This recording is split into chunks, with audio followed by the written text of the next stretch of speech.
If you want to be part of the musics, AI play very significant role.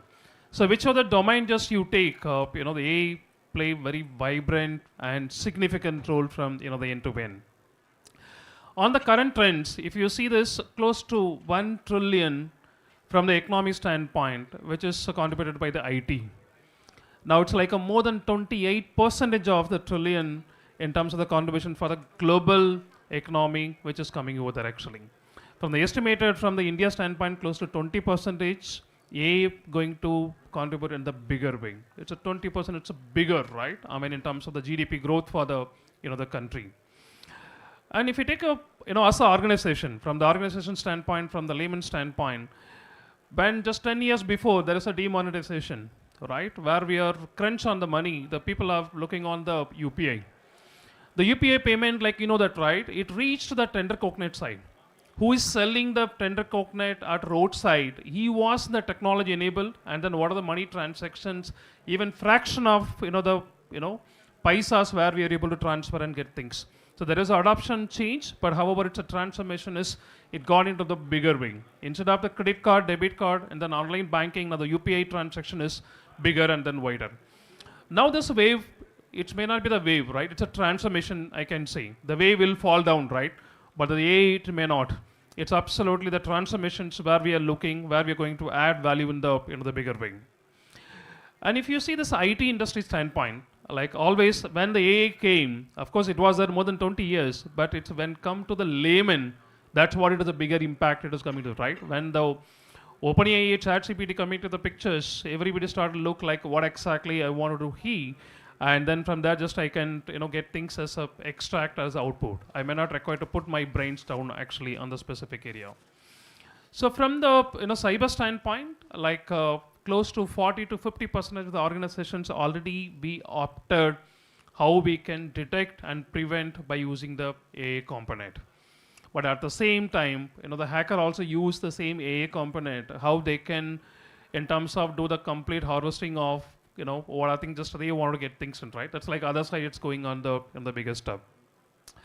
So we have the great experience. I can say it's a legend. I work with all the leaders, and really we wanted to hear from their perspective, like what exactly the AI mean for a technology as a layman, and then as an organization, and what are the crime just where we have handled from the end to end.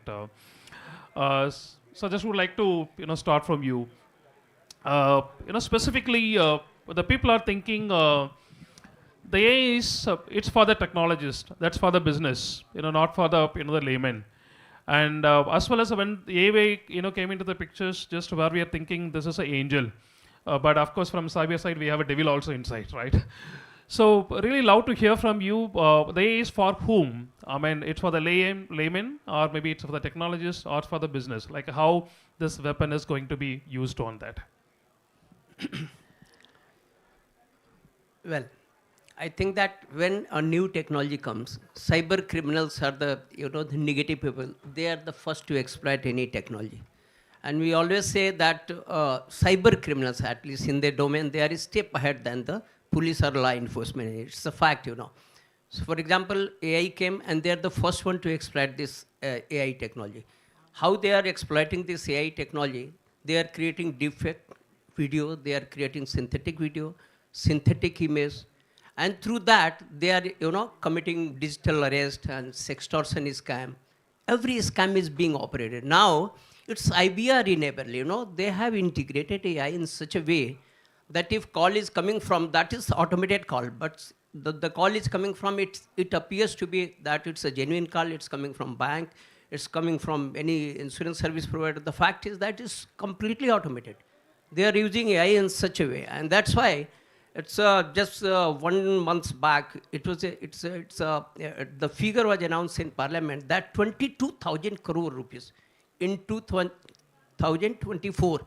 In 1 year, 22,000 crore rupees was lost by general public in India. And more than 26 lakh cases reported. And earlier, the cyber criminals used to be localized, Then they organize at the district level, then at the state level, and then at the national level. Now they are internationally connected. They are operating from a huge cyber scam at the border of Thailand, Myanmar, and India. So huge scam compounds. I mean, multiple stories, and they are operating from there. They are targeting Americans, Canadians, Indians, and they have recruited people from the social media based on their profile, based on their native. If they have to do someone from India, they will give this task to Indian. If they have to operate something inside the USA, then they are recruiting from there, and they are putting them in a scam compound. They are seizing their passport, and then they are getting them worked as cyber criminals. Earlier they were recruited for some good job, some IT work, some coder, some cyber security guys. But once they land up there, they are pushed inside the scam compound, and they are compelled to commit the crime. So this is the way the cyber criminals are operating. And now it's very so worrisome, that internationally they are connected. They are creating their own ransomware. They are operating. Victim is somewhere else. Money is being withdrawn somewhere else. Negotiation is happening with someone who is in other parts of world. So now it's very difficult for law enforcement agency and police to operate and successfully crack, because police, they don't have expertise. They don't have tools, they don't have resource, they don't have international cooperation. It's not only technical, it's not only crime related, it's technically and legally very complex to operate. So now the police is facing the biggest challenge with the introduction of AI. The biggest challenge before law enforcement agency or police is that how to track the criminal. No, that's absolutely, sir. Like specifically, the last note what you have left it is how do we track this, criminals? Because earlier, if you take a robbery, physically the thief will be present on the bank, around the bank, or maybe if you wanted to, physical attack, that's like always there is a physical visibility of the human being, right? Now it's like all digitally connected. More internet and then more threats. Now it's like a more AI coming to the pictures. It's easy to morph it, like I'm from India, another 5 minutes I may access from different country. So it's not so easy to connect and take it forward.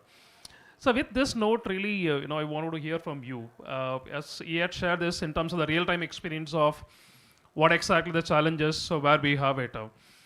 But just the other side, really, we want, because just you crafted a lot of policies and then enforcement. We love to hear the practical stuff. Like if you see the last year to this year, the I4C is announced like a close to 200% of the cyber fraud has increased.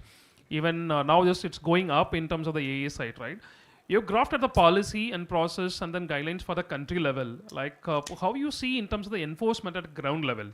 If that is in fulfilling, some extent we would have avoided, or maybe still there is a gap between the drafting policy and then enforcements on the ground level.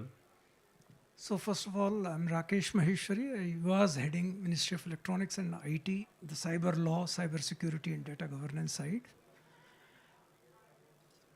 See, the role of government for any policy initiative is to see that one, like AI for all, equitable reach, good usage, but simultaneously to also ensure that the law and order, that the harms to the individual, harm to the society, harm to the nation does not happen, and therefore the policies are written in such a manner that we actually require or want that the digital economy and digital platforms continue to comply.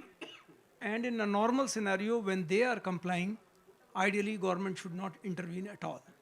But when things go wrong, once again, at any level, the law should be such that one, it creates deterrence, it creates possibilities of detection, it creates maybe through the platforms possibilities of educating the users, creating accountability of the platforms, and finally, when things go wrong, as to be sort of governance function comes into picture, and as to how exactly it can adjudicate or maybe do something about whatever wrong has happened. Particularly in the context of AI, while lots of use cases, good use cases are there, in fact, including in crime prevention, fraud detection, the fact remains the ease with which things can be faked, deepfakes can be created, and because of the very nature of the internet, that the things go viral, and hence the extent of damage that can happen is immense. Commensurate actions, therefore, have been initiated by the government, and maybe subsequently, when maybe as and when I am required to talk, I'll talk a bit about the IT rules 2021, which has been very recently, just about 10 days back, has been Yeah, no, amended. absolutely, sir. No, really, I wanted to come back on the specific those area like tier 1 to tier 3. Of course, subsequent discussions we can have it. So not just as Sar had mentioned, in terms of the policy creations and the enforcements at ground level. Really, just I wanted to hear from awareness standpoint, right? I mean, we cannot measure the sample from tier 1 cities, what exactly they have taken over there, right? It has to go and reach on the bottom level of people. Of course, it is going and reaching. But just I want to know like where we are now. I mean, in terms of the awareness level specific to the AA enforcement, how the weapon can be used, right? So love to hear from the your side. Okay, thank you very much. First of all, I sincerely thanks the organizer and Cybercrime Research Foundation who has given me opportunity, the Research Foundation, for sharing this stage and especially with the dignity. See, I am a Dr. Sapna Bansal, Professor Shriram College of Commerce and Director Institutional Outreach. As a point of education, I feel there is a difference between theoretical and practical. When we talk about cybercrime laws, rules, and regulation, the picture is in a different image. But when it comes to the practical aspects, it's altogether different because the police station, they are not equipped with the machineries and technology. And at the same time, we don't have an ecosystem. We have UPI, we have a lot of things right now. We are doing digital payment, we have DigiLockers, we have Aadhaar card. But yes, once again, this ecosystem creating a lot of problem as well because cyber attackers, they know how to leak it. And it was a time when we say a picture can define 1,000 of words, and that can be easily you can recognize. But right now you can say fake video can change the liar voice. So things are changing day by day. And as the point of view of educator, I can say that there has to be some coordination between government, educator, and yes, of course, police systems, rules and regulations. When the rules and regulation will match with the education sector and they will create a awareness, maybe this problem can be solved. You better know a man in a Kanpur recently lost a 1 lakh rupees, a fake AI video from someone pretending to be a relative. And at the same time, the second case recently happened, the senior citizen in Delhi paid money after listening the voice of the child, ki, okay, he stepped somewhere. And at the same time, few more cases, a tech worker in Bangalore almost lost 1.5 lakh rupees in, recently this kind of a scam. So many things are taking place like hacking tools, fake identity, malware, stolen data, phishing emails, and fake loans. Every day we are getting a lot of calls, and it's very, very difficult. Deepfakes creating a lot of problem even current scenario. So we should understand ki the things is changing, only awareness, alertness, and third very important part is that educate them in a very, very specific ground level. So that can solve the problem as the best of my knowledge. Thank you. Thanks, Sapna. I think you have given a punchline in terms of to follow actually. Thanks a lot. Tarun, just following up on Sapna, really just I want to know, she has touched upon the deep fake, which has created a lot of scam. I mean, of course, it's not illiterate, right? It's like a well-educated people, just they are losing in terms of the money from the end to end. So really, we want to know. This is one is on the AI. Yes, sir. Glad to have you, sir.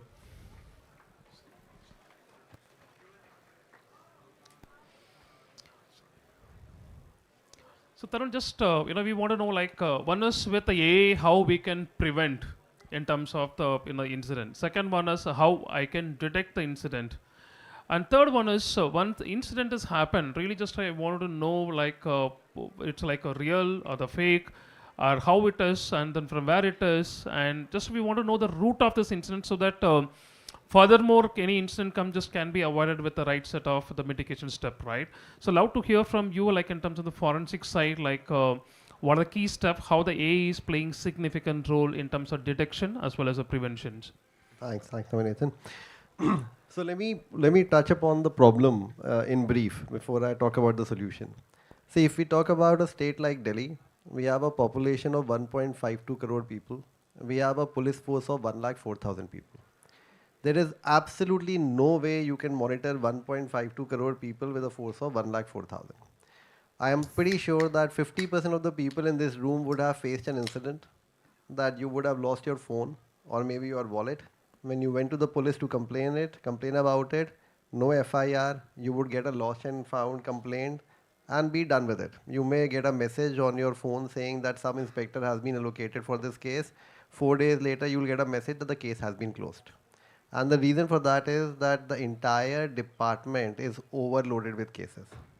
The third problem, as Dr. Sapna also mentioned, Triveni sir also mentioned, the guy who has joined the police force, if he really wanted to become a technologist, he probably would not have joined the force, right? I mean, I'm not saying that he cannot become a technologist, but that is not his motto, that is not his career, it does not give him that zest for life, right?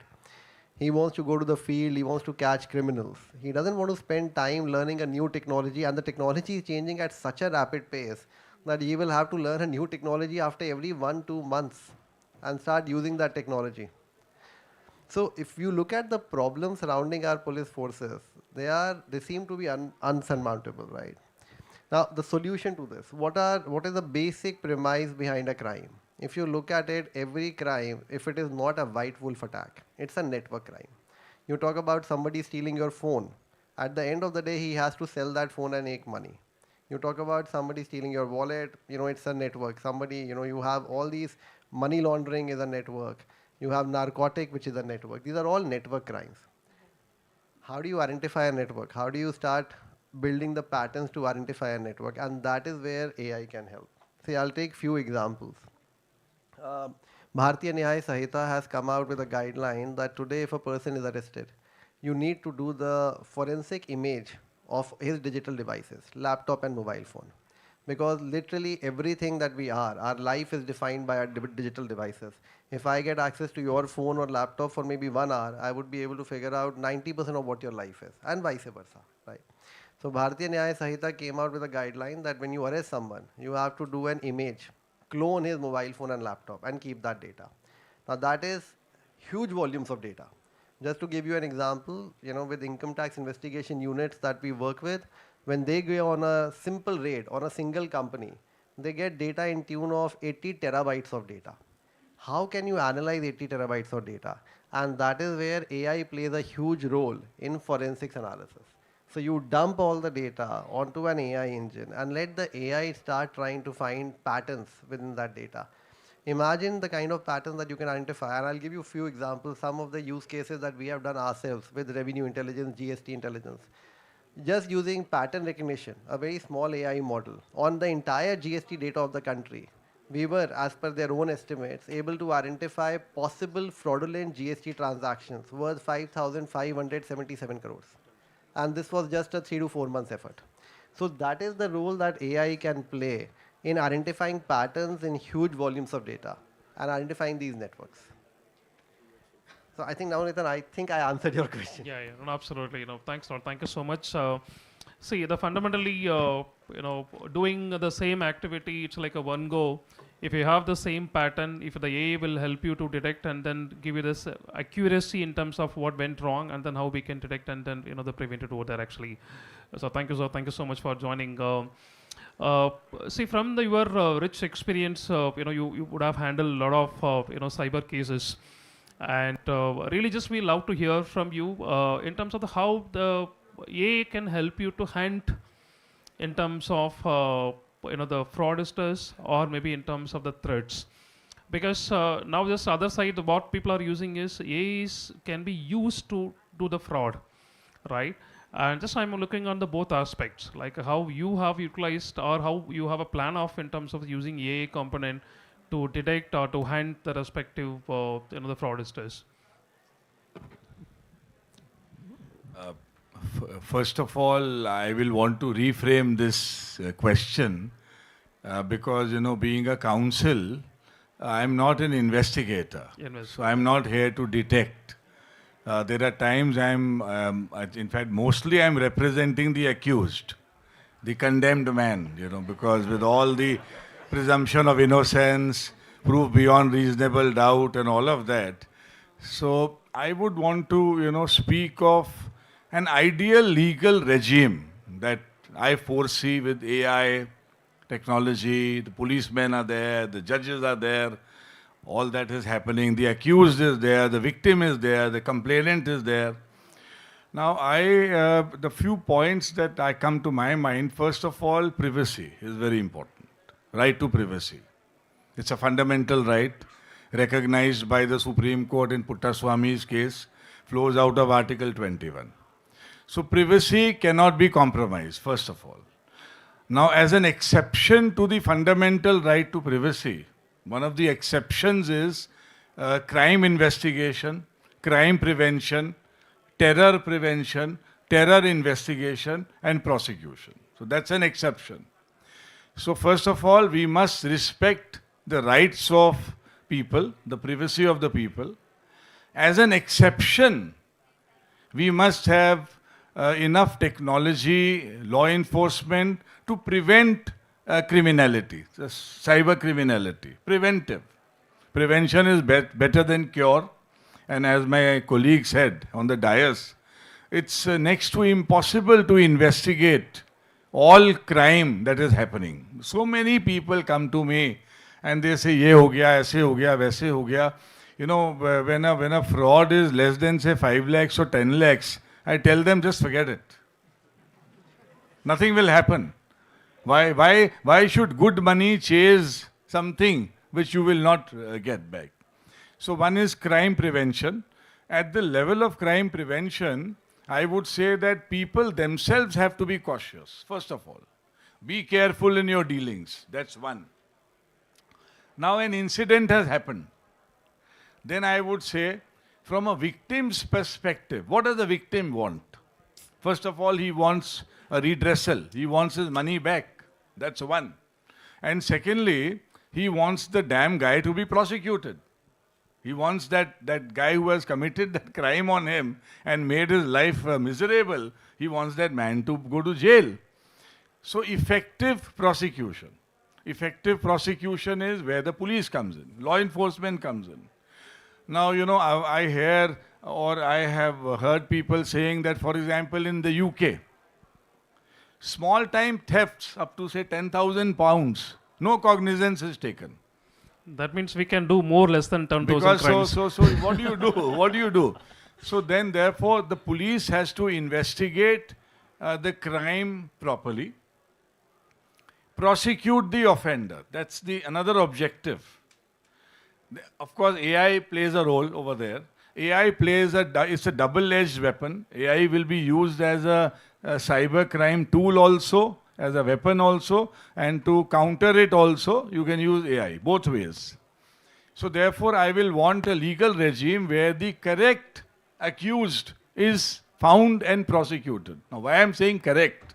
Because the internet has layers of service providers. It's very, very difficult to pinpoint the originator of a particular fraud. So I will want, the man who has committed the crime to be booked. And then, last but not the least, where I come in, the innocent man should not be implicated. We still, I must say, after 33 years at the bar, and as a defense counsel, I must say that we still have a very colonial police force in the country. I'm not saying it, the Supreme Court has said it time and again. We still, the whole police system, Triveni Singh ji is perhaps smiling and with a smirk, that the whole police system, they start working from a confession and they work backwards. So we need a fairer system from the perspective of the accused also. Fortunately, we are a country where there is rule of law. Fortunately, we have an independent judiciary. Fortunately, we have the rights of the man who is arrested. We have the victim also, who is now being looked at with some sympathy in the criminal justice system. We are moving in the correct direction, but of course, systemic problems are there. The number of policemen to the population, number of judges to the population, all that is there. Now, you can't have, a policeman protecting every Indian citizen. So, some criminality will obviously go unpunished, but I hope that most of the criminality should not go unpunished and innocence should not be implicated. And if they are, then I am there to look after the details. Thank you. Absolutely amazing, sir. Very impactful input, and that's what where we are bringing AI, sir. I mean, you may not have to have a proportional of populations and police. I mean, we can reduce that actually, and then from there we can add values. So amazing. Thank you so much for the great input. So just coming, I mean, from lawyer to police, right?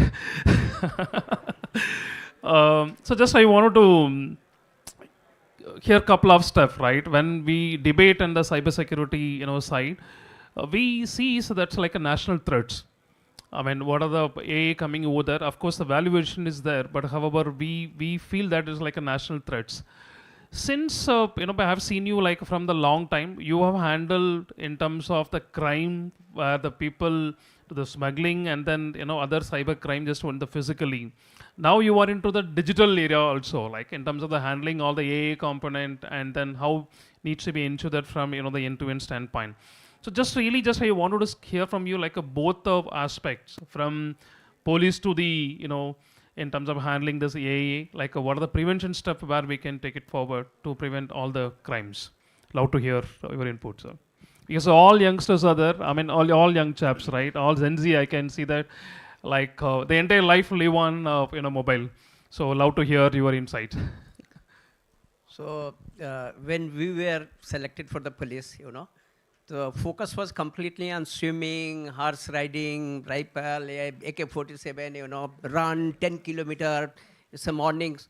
So जब हम लोग class में जाते थे 10 बजे तो 90% लड़के सोते थे क्योंकि इतना मॉर्निंग से लेकर के और इवनिंग तक पूरे केवल physical and beat IPS or DYSP or sub inspector or constable at all level anyone can enter.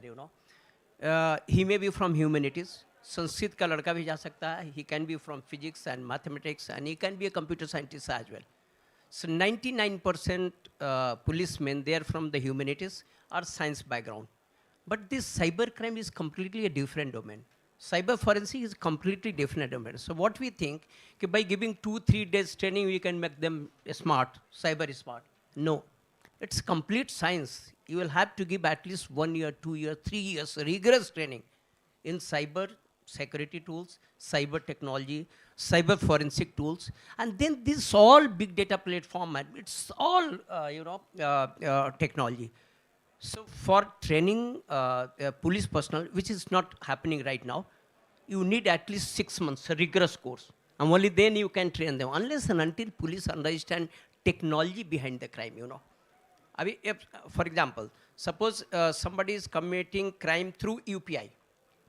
So unless and until you know the structure of UPI, how NP, National Payment Corporation works, what is the infra behind RBI, NEFT and RTGS, you cannot, crack the case. If some crime is happening through website, if you don't know how the domain is purchased, how the website is created, how the payment gateway is integrated, the backend, and how the criminals are using mule accounts and mule SIM, जब तक ये पूरी technology आप नहीं जानते हैं, you cannot crack the case. So that's why what is happening, 99.99% police, they are not well trained in cyber domain. They are not well. And not only cyber technology, they have to be the domain expert as well. Because if you want to investigate a case, you should know the technology behind banking, you know. Okay, how this ATM network and everything works. Absolutely It's very work, yeah. technical. So, and that's why I always say that there has to be a clear cut, a different IT cadre in the police department. Absolutely. Okay, and only then we can solve. Otherwise, it's very difficult for the police to crack this kind of. Of course, the force is ready, sir. No, wonderful. See, the current trend, no, if you want to hack or if you want to bring down this infrastructures, I may not require to get into your laptop, right? If I pull down the power of your house, if you pull down the power of your internet, it's more than enough. So ultimately, I want to disturb you, right? I wanted to stop what you supposed to do that. I can stop your water, like water the flow, it comes to your house, you cannot take a bath, you cannot come to office. So that's a supply chain, it is coming in the bigger way, right? As well as now, if you wanted to bring this ecosystems, like I think most of the people you are aware, right? The entire power grid has been hacked. People are talking about internet, the power grid has been hacked and then it's like a completely shut down for this entire regions.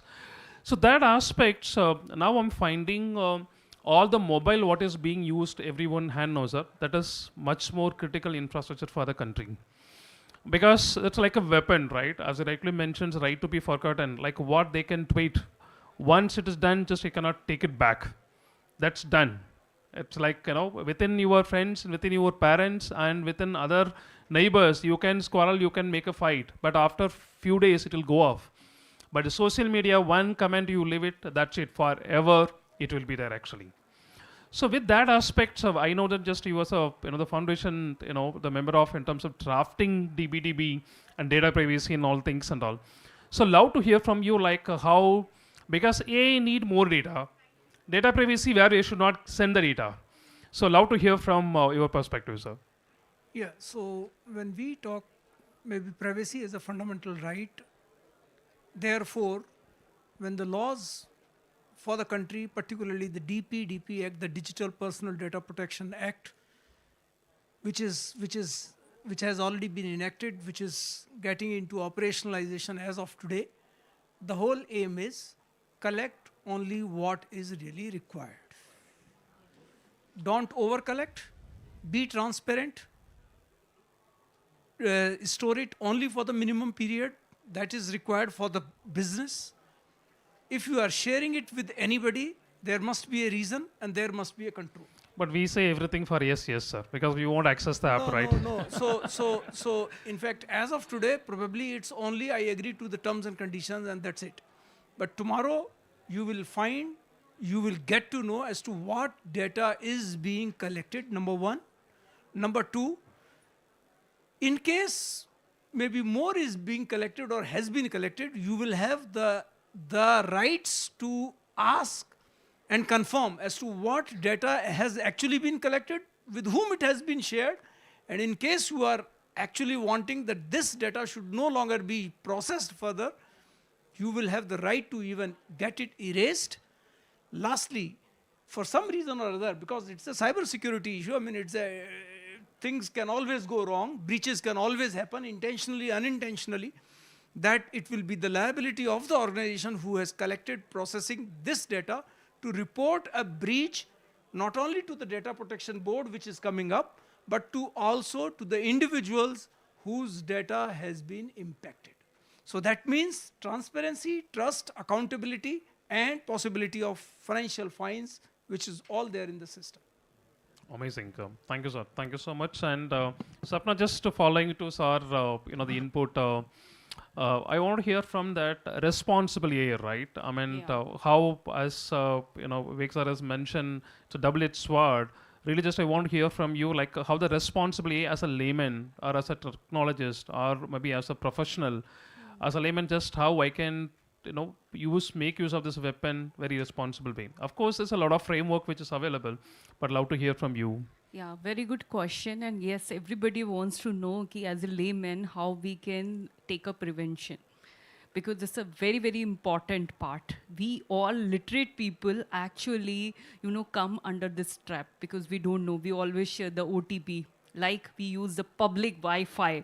And sometimes we never know how to use the AI ethically. And AI ethically is a very, very important part. We are teaching cybercrime in the colleges and schools, but ethical AI is still lacking. I feel like that the diploma, degree, and more awareness program can help a lot. There was a one share which was said by the Dushyant कि हो गई पीर पर्वत सी अब तो पिघलनी चाहिए, हिमालय से कोई गंगा अब तो निकलनी चाहिए, सिर्फ हंगामा खड़ा करना मकसद नहीं मेरा, मेरी कोशिश है कि ये सूरत बदलनी चाहिए. So very important, the rules and regulation. The rules and regulation, and ethically we have to make such pathways so that the Gen Z can follow. Because if we are not providing the framework, definitely people will suffer. And we are talking about Viksit Bharat, right? And Viksit Bharat and $5 trillion economy can be affected if we are not taking a step ahead. Because digitally we are in power. We are actually superpower. But ethically, yes, most of the crimes taking place in India only. You find 22,000 crore rupees we have lost because of this crime. And every minute, 505 crimes, every minute, 505 crimes taking place. So it's a very serious matter. And this point of time, government have to make certain rules and regulation. Implementation should be very strict. And the best part is that awareness and yes, awareness, education, and at the same time, make the guideline for everyone. And there has to be some two-way verification and ethical aspects. That's it I want to say. Awesome. Thanks, Lorna. Thank you. See, from where she left out in terms of the awareness play very significant role, right?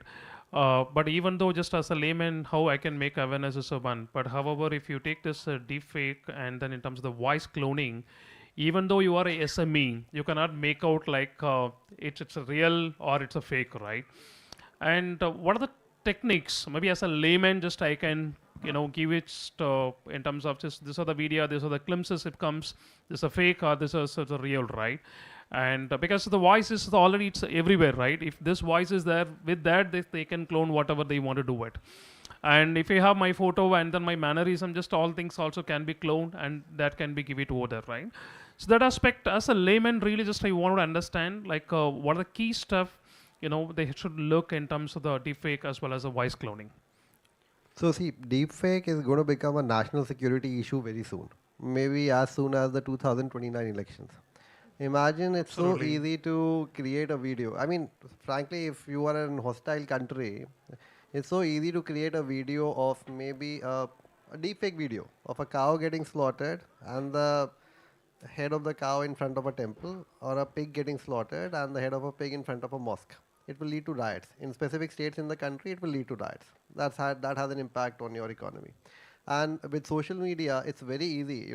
It actually cost as little as, and I've seen it live, it actually cost as little as 2.5 lakh rupees to make a Twitter trend, "The sun rises in the west," go viral. So there was a time, there were the top 3 hashtags in Twitter. It was "the sun rises in the west," right? So you can create a deepfake video, make it go viral on social media. Half of our generation Z is on social media, more than half. They will look at it and they will believe that this is the truth, right? So this is how big a problem deepfake has become. And another challenge with that is, as of now, and I've evaluated multiple AI models, there is not a single AI model which can detect a really good deepfake generated video and tell you that it's a fake video. So the only thing that we can as responsible citizens do, when you see something on social media or when somebody gives you a call, you have to do the verification of that through multiple other sources. If you see something on social media, if it is actually genuine, it would have been covered by some newspaper media, vernacular or mainstream in the country, right? So check it out. Check out search engines. If you receive a call from someone who you think is your brother, sister or whoever, do a cross check. Call them back and figure out whether that is, whether they are the same people or not. These are basic checks that you can do. Technology, as of now, to detect deepfake is lagging behind. Now, of course, that's a lot of technologies and then other sense also keep coming. And so with this, really, I want to hear from you. Earlier, if you wanted to do hijack, like I may not require to do myself. I can hire a team and they can go and execute, report it, it's done, right?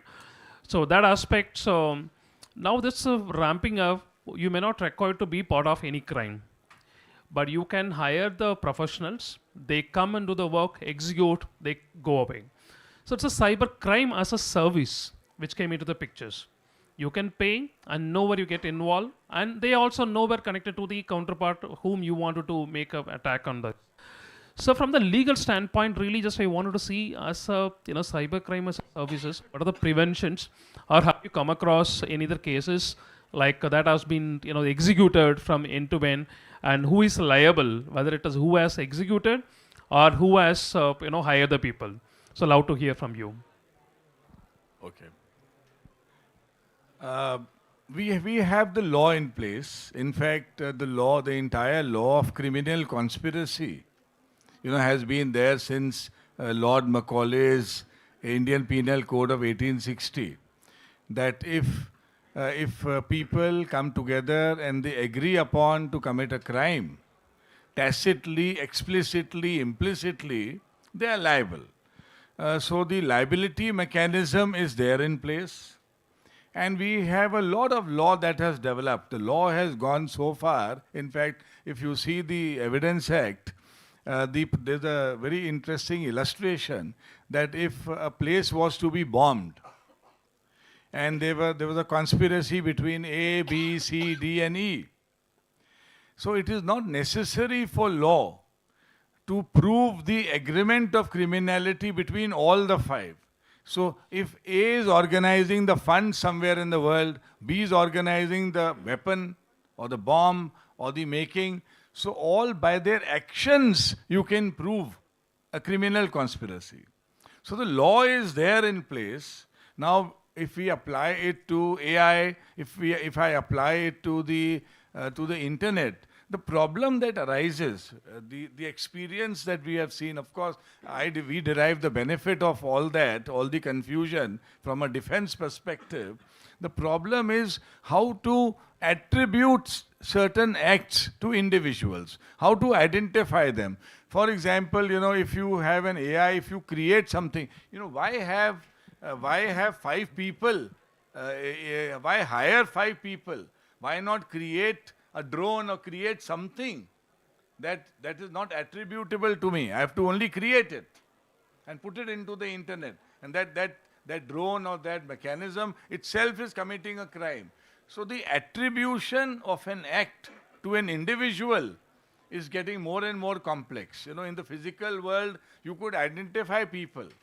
Whereas in the world of the internet, AI, cyber world, you can't identify people. And then we have problems of jurisdiction, collection of evidence, but the law is in place. Now the law enforcement agencies have to be smart enough, to identify the hiring of cyber criminals, because the best way to catch them is through the money trail. Money trail has become a very effective means of tracking cyber criminality, laundering, etc., etc. So there are, law also catches up with crime. The law is not so weak. Yeah, it catches up with criminality. Yeah, criminals is helping to develop a law, right? To one extent.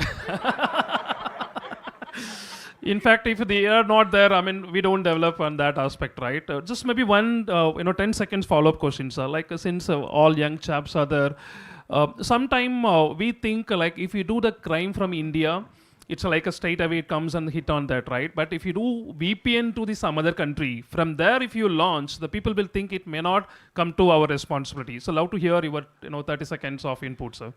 Of course, this proxy criminality. Because cross borders and Interpol also come into the pictures, right? They do come into the picture, but it's very difficult to prosecute offenders at that level. What we hear, what we read in the papers, that so and so person is going to be extradited to India. That's only a tip of the iceberg. Some young lawyer, very interestingly, he narrated to me that, why are these, Nirav Modis and why are these few people being targeted? Because they have defrauded the bank. What about those people who have defrauded private individuals, private lenders, and they have run away from the country? So these are, problems. Extradition is a problem. Collection of evidence is a problem. Sovereignty of a nation is a problem. So I guess, mutual treaties amongst nations where you Absolutely. cooperate with one another.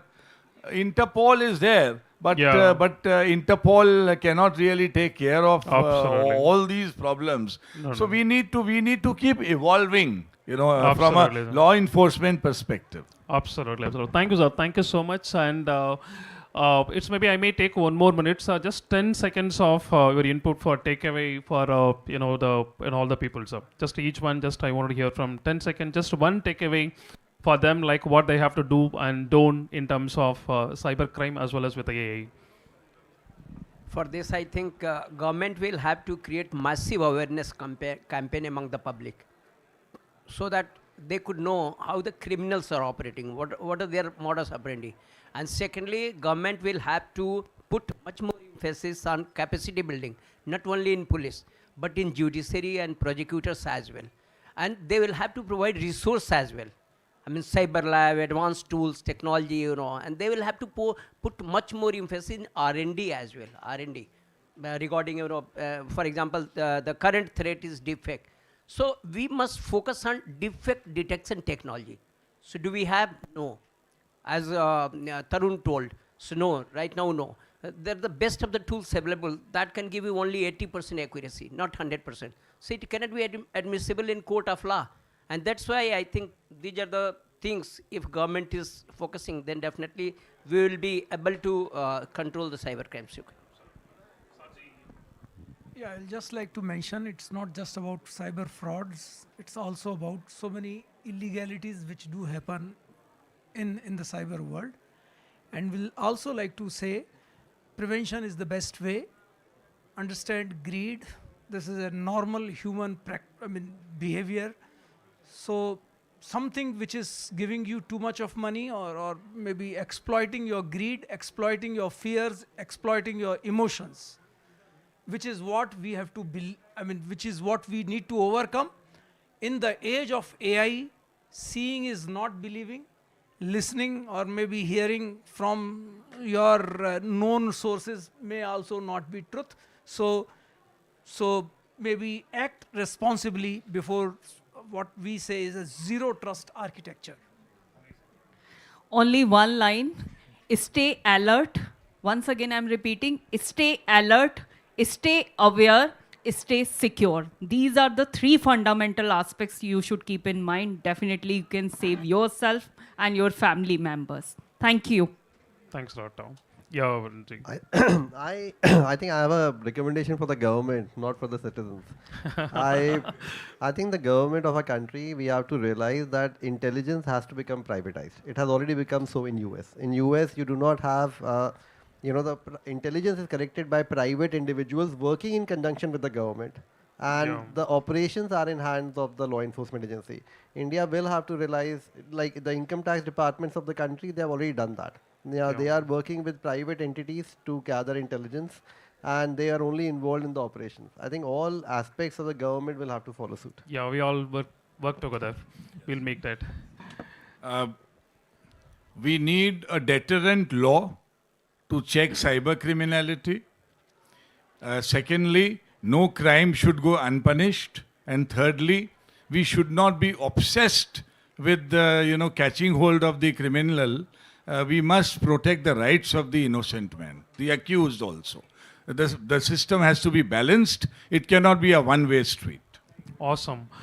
Amazing. And, it's a wonderful conversation. We can give a great applause to the entire leadership. And of course, AA is a double-edged sword, right? How you handle is a matter actually. So that's why we can handle with a more responsible and more accountability to ensure that things are taken care with the positive note. Thanks a lot. Thank you so much, and have a wonderful day ahead. Thanks a lot, gentlemen.